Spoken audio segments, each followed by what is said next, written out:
Hello dear friends, Kuwait MOH new visa registration कैसे करेंगे। अगर आपके पास है सिविल आईडी, कुवैत देश के हैं पुराने आदमी, तब भी आप कुवैत एमओएच में रजिस्ट्रेशन कैसे करेंगे। अगर आपको कुवैत देश में करना है एंट्री, तो कुवैत एमओएच पर रजिस्ट्रेशन करना है ज़रूरी, चाहे आप पुराने हो या आपके पास हो न्यू वीज़ा।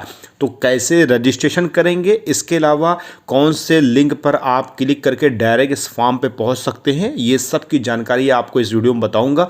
और बहुत से लोग ऐसे भी हैं जो कुवैत देश में पुराने हैं और सिविल आईडी उनके पास है और कुवैत एमओएच पे उनका अप्रूव्ड नहीं हुआ, फेल हो गया। और बहुत से न्यू वीज़ा वाले के साथ भी यही प्रॉब्लम्स आती है। तो वो सारी प्रॉब्लम्स का मैं सीक्रेट बताने वाला हूँ इस वीडियो में कि कहाँ पे प्रॉब्लम्स आती है और आप कहाँ पे गलती करते हो और कैसे आसान तरीके से आप कुवैत एमओएच वेबसाइट पर रजिस्ट्रेशन करेंगे। अपना कोविड-19 का सर्टिफिकेट जो आपको लास्ट में मिला है, यानी आखिरी वाला, उसको कैसे अपलोड करेंगे। तो चलिए समझ लेते हैं इस वीडियो के ज़रिए से। जैसे आप लिंक पर क्लिक करेंगे वैसे ही आपका गूगल क्रोम पर कुछ इस तरीके से इंटरफेस आएगा, जिसमें लिखा है registration of vaccination document issues abroad. जी हाँ, इस तरीके से आपको लिखा दिखा रहेगा और इसमें दो ऑप्शन दिए गए हैं, सिटीजन रेजिडेंस और आपका जीसीसी विजिटर वर्क परमिट। तो अगर आपके पास है कुवैत देश का सिविल आईडी और आप पुराने आदमी हैं तो आप ऊपर वाले सिटीजन वाले पे आप क्लिक करेंगे। और अगर आपके पास है न्यू वीज़ा तो न्यू वीज़ा वाले जो है विजिटर वाले यानी दूसरे वाले ऑप्शन पर क्लिक करेंगे। तो अगर आपके पास है कुवैत देश का सिविल आईडी और कुवैत देश में आप जो है रह चुके हैं, जॉब कर चुके हैं, कुवैत देश में रिटर्न आना चाहते हैं, तो अपना वैक्सीन का सर्टिफिकेट अपलोड करने के लिए आपको उस पर क्लिक करना पड़ेगा ऊपर वाले ऑप्शन पर। फिर आपको सिविल आईडी, ईमेल और कन्फर्म ईमेल पर आप भर करके जैसे ही सेंड वेरिफिकेशन कोड पर क्लिक करेंगे आपके मेल चला जाएगा और मेल आने के बाद फिर आप ओटीपी डाल करके आपका फॉर्म खुल जाएगा। लेकिन दोस्तों, अगर आपके पास सिविल आईडी नंबर है और आपका अप्रूव्ड नहीं हुआ, फेल हो गया, तो आप मॉडिफाई वाले पे क्लिक करके आप जैसे ही ओके करेंगे तो आपके सामने सिविल आईडी, ईमेल एड्रेस आ जाएगा। अब वही ईमेल एड्रेस आपको डालना है जो पहले आप डाले थे, यानी कि जो अप्रूव्ड आपका नहीं हुआ था वही ईमेल आपको चेंज नहीं करना है। अगर आप भूल गए या कोई प्रॉब्लम्स आई तो वो आपका हेडेक है, आप परेशान हो गए, तो आपको सिविल आईडी नंबर डाल करके ईमेल एड्रेस डाल देना है और ईमेल एड्रेस पे सेम ओटीपी जाएगी। और ओटीपी जब आप सबमिट करेंगे, जैसे ही ओके करेंगे, तो आपके सामने सारा फॉर्म खुल के आ जाएगा। और जहाँ पे जो फॉल्ट होगी, यहाँ पे जो गलतियां करे होंगे, वो रेड सिग्नल से आपको दर्शाएगा, तो वहां पे जाकर के आप सही कर देंगे और फिर लास्ट में सबमिट करेंगे तो आपका ये मॉडिफाई हो जाएगा। लेकिन इसके अलावा दोस्तों, अगर कुवैत देश का सिविल आईडी आपके पास है और आपने अभी कोई अप्रूवल नहीं लिया है, कोई फॉर्म नहीं सबमिट किया है, तो सेम प्रोसीजर वही रहेगा कि आप जो है बस उस पर क्लिक करेंगे और जैसे ही आपके सामने इस तरीके से इंटरफेस सामने जो आएगा आपके, तो उसमें आप अपना जो है पासपोर्ट वगैरह नंबर, ईमेल एड्रेस वगैरह और सिविल आईडी नंबर वगैरह भर के आप सबमिट कर देंगे तो ओटीपी आएगा आपके ईमेल पे और ईमेल पे आने के बाद फिर आपका फॉर्म खुलेगा। तो आप इस फॉर्म को पूरा सबमिट कर लेंगे। इसके अलावा कुवैत देश में न्यू वीज़ा वाले जितने भी लोग हैं वो कुवैत एमओएच वेबसाइट पर रजिस्ट्रेशन करने के लिए उनको सबसे पहले सेकंड नंबर वाले को चूज़ करना पड़ेगा। जैसे ही लिंक पर क्लिक करेंगे इस तरीके से इंटरफेस आ जाएगा, आप विजिटर वाले पे क्लिक कर देंगे और जैसे ही नेक्स्ट करेंगे तो आपके सामने कुछ इस तरीके से इंटरफेस सामने नज़र आएगा। अब न्यू वीज़ा वाले जितने भी लोग हैं वो सब बड़े ध्यान से देखें, यहाँ पर लिखा है select visitor type, passport number और confirm passport number, email address और कंफर्म ईमेल एड्रेस, फिर सेंड वेरिफिकेशन कोड। अब आपको वही ईमेल एड्रेस देना है जहाँ पर आपका सारा ईमेल एड्रेस का उसी से काम चले, यानी कि एक ही ईमेल एड्रेस को रखना है। तो सबसे पहले ऊपर वाले पे क्लिक करेंगे तो आप सभी लोग विजिटर पर चूज़ कर लीजिएगा और उसके बाद अपना पासपोर्ट नंबर और फिर उस पासपोर्ट नंबर को फिर कंफर्म कर दीजिएगा, दोबारा डालना रहेगा और ईमेल एड्रेस को फिर आप दोबारा डालेंगे। तो आप जैसे ही सेंड वेरिफिकेशन कोड पर क्लिक करेंगे तो आपके ईमेल पर एक मेल आएगा और उसमें 4 डिजिट का आपके पास एक सिक्योरिटी कोड होता है।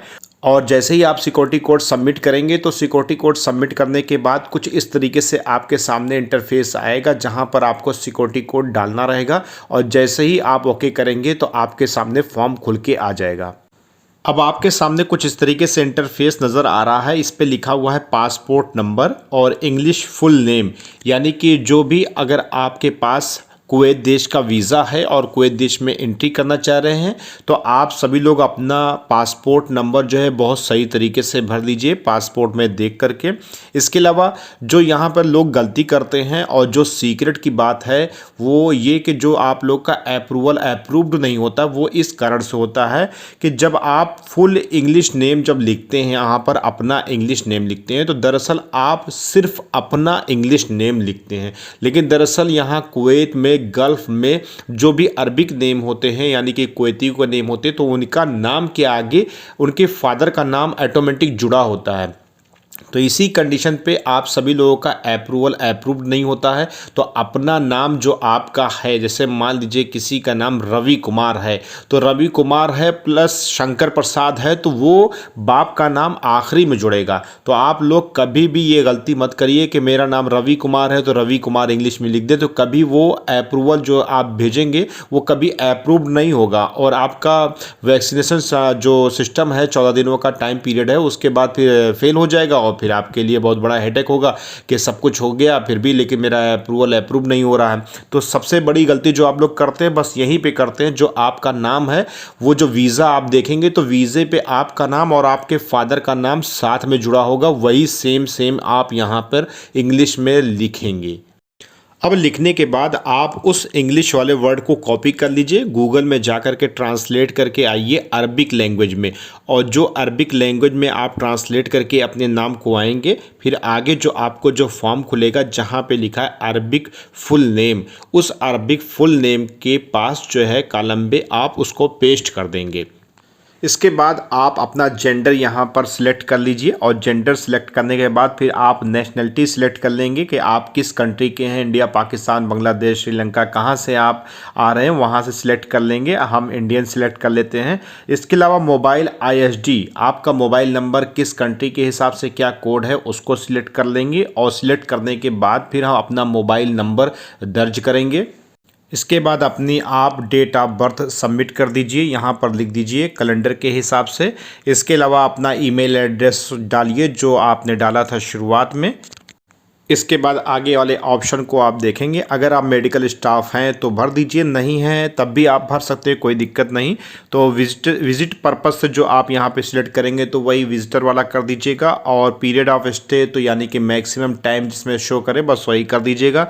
उसके बाद फिर आपका नीचे वाला डेट आ जाएगी, मतलब कि आप कब आ रहे हैं, अराइवल डेट क्या है। तो आपका टिकट का जो भी डेट होगी टिकट की, उस डेट को यहाँ पर आप डाल सकते हैं। उसके बाद फिर नेशनल ID, आपकी जो भी आधार कार्ड है या वोटर ID कार्ड है, जो भी नेशनल ID है आपकी, जिस कंट्री के आप रहने वाले हैं उस ID को यहाँ पर यानी कि ID नंबर आप डाल दीजिएगा। इसके बाद आपके पास वैक्सीनेशन इन्फॉर्मेशन की डिटेल यहाँ पर डालनी होगी, जैसे कि फर्स्ट डोज आपको कब लगा था उसकी कैलेंडर के हिसाब से डेट चूज़ कर लीजिए। लेकिन आपको जो कुवैत देश में आने के लिए यानी कि जो भी कोविड शील्ड लगवाई है, जो भी आपने इंजेक्शन लगाया है वैक्सीन का, और उस वैक्सीन का जो लास्ट वाला सर्टिफिकेट है उसी की डिटेल आपको सबमिट करना रहेगी। फर्स्ट डोज, सेकेंड डोज, जो भी डिटेल आप वैक्सीनेशन से रिलेटेड सबमिट करेंगे, वही चीज़ जब आप इम्यून में रजिस्टर्ड होंगे, इम्यून ऐप डाउनलोड करेंगे, तो सेम चीज़ यहाँ से उठ करके वहाँ चली आएगी ऑटोमेटिक, और आपका सारी डिटेल यहाँ वाली वहाँ पर भी शो करेगी। तो आपको बहुत सही तरीके से सारी डिटेल वैक्सीनेशन की सारी इन्फॉर्मेशन आपको सही कुवैत MOH के इस फॉर्म पर डाल देनी है। और जब आप यहाँ पर डालेंगे, ध्यान रहे कि आपकी जो यहाँ पे डोज सेंटर है वो इंडिया ही सिलेक्ट करिएगा अगर इंडिया से है, और डोज बैच नंबर वगैरह, डेट वगैरह, या कौन सी कंपनी की लगी है या कोविड शील्ड लगी है, तो कुवैत देश में आ रहे हैं तो एस्ट्राजेनेका को आप सिलेक्ट कर लीजिएगा। तो ये सब आप जो है सारी वैक्सीनेशन इन्फॉर्मेशन को सबमिट करने के बाद, इसके बाद दूसरी पोजीशन पे आप देखेंगे तो सेकेंड डोज डेट आपको लिखी, यानी कि आपके उसी सर्टिफिकेट पे जो सेकेंड डोज की सारी इन्फॉर्मेशन है, आप वैक्सीनेशन इन्फॉर्मेशन कुवैत MOH के इस फॉर्म पर आप सबमिट कर देंगे, ठीक उसी तरीके से जैसे अभी आपको हमने बतलाया कि फर्स्ट डोज, सेकेंड डोज, उसी तरीके से सारी इन्फॉर्मेशन वैक्सीनेशन की इसमें सबमिट करेंगे। इसके बाद दोस्तों आप सभी लोगों को वैक्सीनेशन सर्टिफिकेट अपलोड करना पड़ेगा। चूज़ फाइल पर आप क्लिक करिए, लेकिन आपका जो सर्टिफिकेट है वो अपलोड करते वक्त PDF फाइल में ही होना चाहिए। इसके अलावा वीज़ा विज़िट वाले फाइल पर जब आप क्लिक करेंगे तो यहाँ पर आपकी जो ओरिजिनल वीज़ा है उसकी PDF फाइल आपको यहाँ पे अपलोड करनी है। लेकिन उसके पहले आपको बता दें कि उस PDF फाइल के साथ साथ आपको अपना पासपोर्ट की बैक कॉपी और फ्रंट कॉपी को भी PDF फाइल में, यानी कि पासपोर्ट और आपका वीज़ा, ये तीनों की कॉपी जो है आपको PDF फाइल में सबमिट करनी पड़ेगी। और जब यहाँ पर सबमिट कर देंगे तो नीचे वाले ऑप्शन पर टिक करेंगे और फिर से आप फॉर्म को चेक कर सकते हैं। उसके बाद फिर सबमिट वाले बटन पर आप दबाएंगे तो आपका ये फॉर्म सबमिट हो जाएगा कुवैत MOH की वेबसाइट पर। उसके बाद फिर आपके सामने इस तरह से कुछ इंटरफेस आ जाएगा। इसमें लिखा हुआ है कि 14 दिनों के लिए ये आपका अप्रूवल में चला जाएगा, फिर अप्रूव्ड हो जाएगा तो उसका भी नोटिफिकेशन आपको मेल कर दिया जाएगा। तो इस तरीके से आपके कुवैत MOH वेबसाइट पर आपका फॉर्म सही तरीके से सबमिट हो गया। उम्मीद है कि सब चीज़ आप समझ गए होंगे। किसी भी तरह की कोई भी कन्फ्यूज़न है तो आप कमेंट बॉक्स में जाकर के कमेंट ज़रूर करिए और उस कन्फ्यूज़न का सलूशन बहुत ही जल्द से जल्द आपको मिल जाएगा। इसके अलावा दोस्तों, कुवैत देश से रिलेटेड बहुत सारी इन्फॉर्मेशन अगर आप पाना चाहते हैं तो चैनल को अभी सब्सक्राइब कर दें, वीडियो को लाइक कर दें। मिलते हैं नए टॉपिक के साथ नए वीडियो में।